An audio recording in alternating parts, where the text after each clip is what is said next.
മുഖ്യമന്ത്രിയെ തന്നെ പ്രധാനമന്ത്രി അപമാനിച്ചിട്ടും ബി.ജെ.പി. സംസ്ഥാന അധ്യക്ഷനെ വേദിയിലും CPM സംസ്ഥാന സെക്രട്ടേറിയറ്റ് സദസ്സിലും ഇരുത്തിയിട്ടും മുഖ്യമന്ത്രി പ്രതിഷേധിച്ചില്ലെന്ന് KPCC പ്രസിഡന്റ് കെ സുധാകരൻ ചൂണ്ടിക്കാണിച്ചു. കേന്ദ്രത്തിൽ നിന്ന് വായ്പയായി അനുവദിച്ച 817 കോടി രൂപയുടെ BGF ഗ്രാന്റായി മാറ്റണമെന്നാവശ്യപ്പെടാൻ മുഖ്യമന്ത്രിക്ക് നാവ് പൊന്തിയില്ല.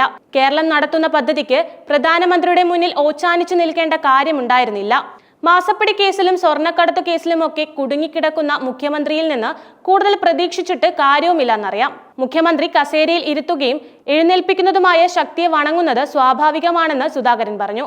അനേകം കേസുകളിൽ കുടുക്കിയും റെയ്ഡുകൾ നടത്തിയും ലോക്സഭാംഗത്വം തന്നെ എടുത്തു കളഞ്ഞതും ഇന്ത്യ മുന്നണിയുടെ നെടുന്തൂൺ രാഹുൽ ഗാന്ധിയുടെ ഉറക്കം കെടുത്താൻ ശ്രമിച്ചിട്ട് ഉറക്കം നഷ്ടപ്പെട്ടത് മോദിയുടേതാണ്.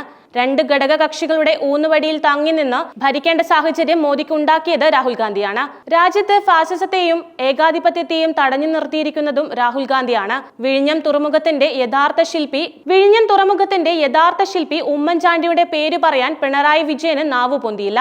1996 ഇടത് സർക്കാരാണ് വിഴിഞ്ഞം പദ്ധതിക്ക് തുടക്കമിട്ടതെന്ന് പിണറായി ആവർത്തിച്ചു കള്ളം പറഞ്ഞു. 1990-95 കെ കരുണാകരൻ തുറമുഖ മന്ത്രിയായിരുന്ന MV രാഘവനിലാണ് തുടക്കം. ഉമ്മൻചാണ്ടി എല്ലാ പ്രക്രിയയും സുതാര്യമായി പൂർത്തിയാക്കി. 2015 വെച്ച കരാറിൽ കുഴപ്പമുണ്ടെന്ന് മുഖ്യമന്ത്രി ആവർത്തിച്ചു പറഞ്ഞു. ആ കരാർ പ്രകാരം മുന്നോട്ട് പോയാണ് പിണറായി വിജയൻ വിഴിഞ്ഞം തുറമുഖത്തിന്റെ ഉദ്ഘാടനം വരെ നടത്തിയത്. പദ്ധതിയെ അട്ടിമറിക്കാൻ ആരോപണങ്ങൾ ഉന്നയിക്കുകയും പ്രക്ഷോഭം നയിക്കുകയും ചെയ്ത പിണറായി വിജയൻ തന്നെ വിഴിഞ്ഞം പദ്ധതിയുടെ കർമ്മയോഗിയും ശില്പിയുമായത് വ്യത്യസ്തമായൊരു കാര്യമാണെന്ന് സുധാകരൻ പറഞ്ഞു.